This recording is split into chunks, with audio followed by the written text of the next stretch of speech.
आप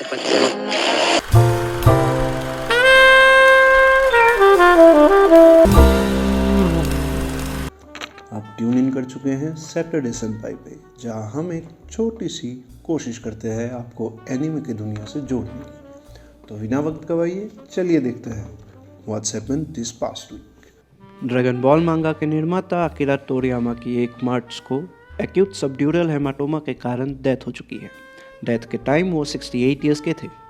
तोरियामा ने 1980 में अपना पहला मांगा डॉक्टर स्लम्प शुरू किया था, जिसपे 2 टेलीविज़न एनिमे और कई फिल्म बेस्ड है। तोरियामा की दूसरी मांगा ड्रैगन बॉल थी, जो 1984 से 1995 तक चली। ड्रैगन बॉल मांगा के एनिमे एडेप्टेशंस जैसे ड्रैगन बॉल जी और ड्रैगन बॉल सुपर वर्ल्ड के सबसे पॉपुलर एनिमेज में शामिल है। तोरियामा ड्रैगन क्वेस्ट, क्रोनो ट्रिगर और ब्लू ड्रैगन जैसे गेम्स के कैरेक्टर डिज़ाइन में भी इन्वॉल्व थे। मरने से पहले वो ड्रैगन बॉल डाइमा नाम के एनिमे सीरीज़ के काम में इन्वॉल्व थे, जो ड्रैगन बॉल पर बेस्ड सबसे नई एनिमे सीरीज़ है, और इसके स्टोरी और कैरेक्टर डिज़ाइन पर काम वो खुद कर रहे थे। अकीरा तोरियामा के डेथ के बावजूद ड्रैगन बॉल सुपर मांगा कम से कम एक और चैप्टर के लिए जारी रहेगा, और एक प्रीव्यू में अल्ट्रा इंस्टिंक्ट गोकू और बीस्ट गोहान के सपोजिट स्पैरिंग मैच को टीज किया गया है। Dragon ball super chapter number 103 का प्रीव्यू ड्रैगन बॉल के ऑफिशियल वेबसाइट द्वारा जारी किया गया है, जिसमें गोकू और गोहान ने अपनी लड़ाई जारी रखी हुई है। प्रीव्यू में इशू का टाइटल भी रिवील हुआ है, जो लगभग इनहेरिटेंस टू द फ्यूचर में ट्रांसलेट होती है। हम ये अंदाज़ा ज़रूर लगा सकते हैं कि इस फ्रेंचाइजी के सक्सेसर के रूप में टोयोटारो को कन्फर्म तो नहीं किया गया है। सबकी जानकारी के लिए, टोयोटारो प्रेजेंटली ड्रैगन बॉल सुपर मांगा के इलस्ट्रेटर है और टोयोटामा के स्टूडेंट भी रह चुके हैं। अब एक गुड न्यूज़ हमारे उन वेब्स के लिए जो अपना एनिमे हिंदी में देखना भी पसंद करते हो। नारुतो शिपुडन फाइनली हिंदी में अवेलेबल होने वाली है। जी हाँ, यह एनिमे फाइनली 18 मार्च से एयर होने वाली है सोनी ये चैनल में। इसके एपिसोड्स मंडे से फ्राइडे रात के 10 बजे एयर होगी। सोनी ये ने अगस्त 2022 में नारुतो की स्ट्रीमिंग भी शुरू कर दी थी। इस वीक मार्च 14 को काइजू नंबर 8 का एक नया टीज़र ट्रेलर ड्रॉप हुआ, जिसमें हमें काइजू नंबर 8 की एक झलक देखने को मिली है।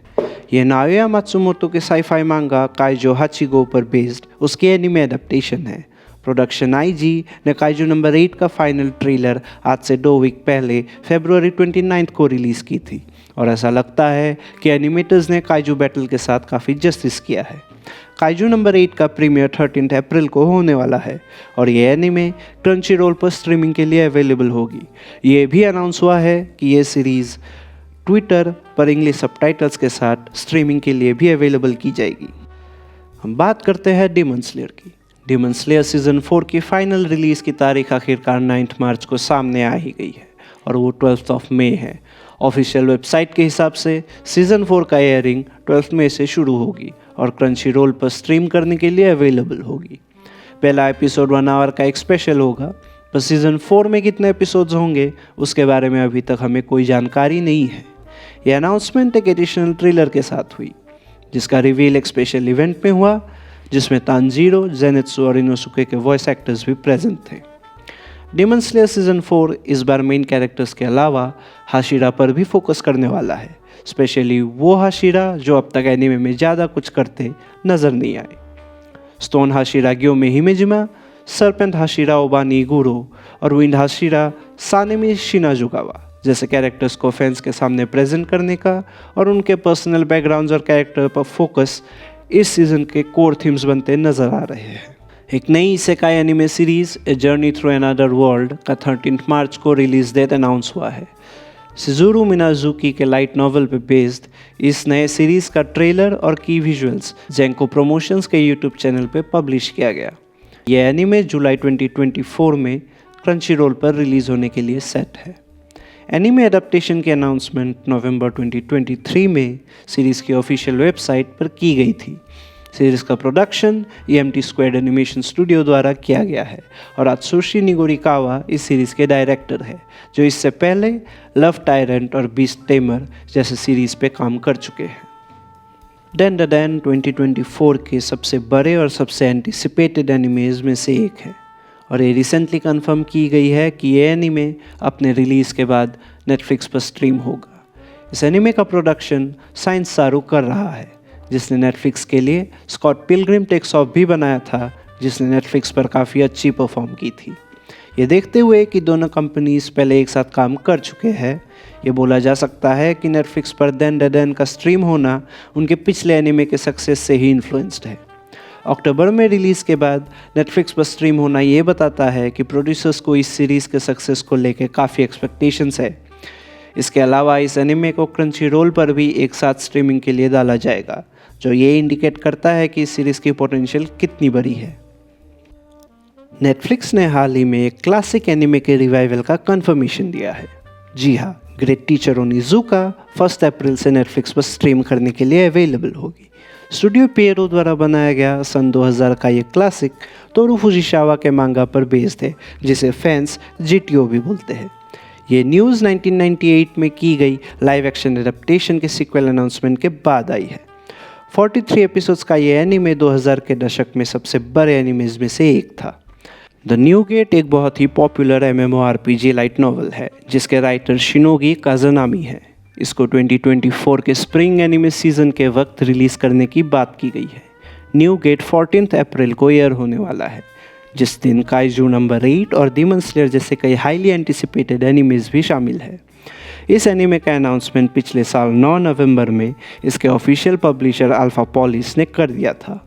उस समय सिर्फ कास्ट स्टाफ और टीज़र जैसी जानकारी सामने आई थी, लेकिन रिलीज़ की तारीख पर कोई इन्फॉर्मेशन नहीं थी।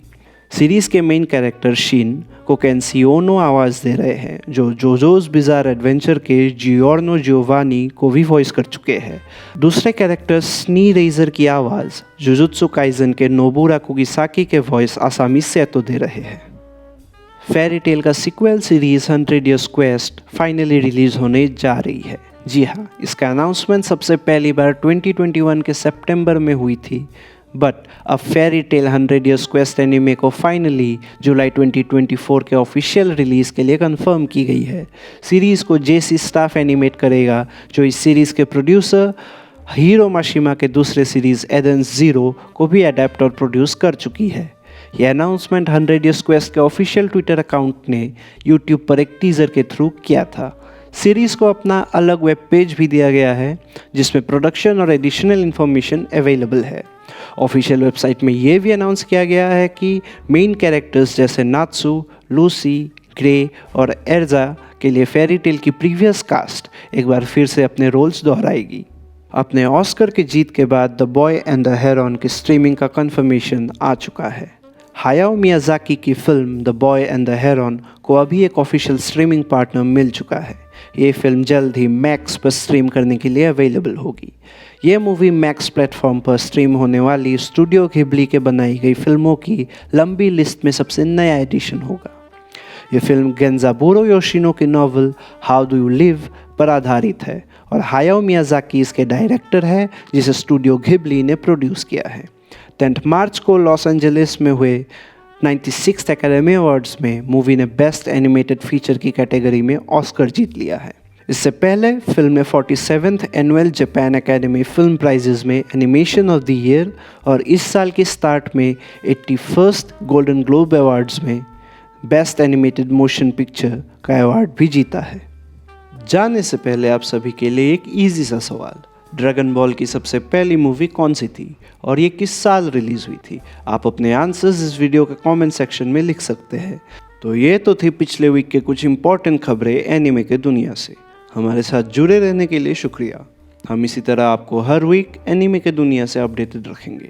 इस वीडियो को शेयर और इस चैनल को सब्सक्राइब ज़रूर कर लेना। तब तक do good, stay healthy and be a वर्बहॉलिक।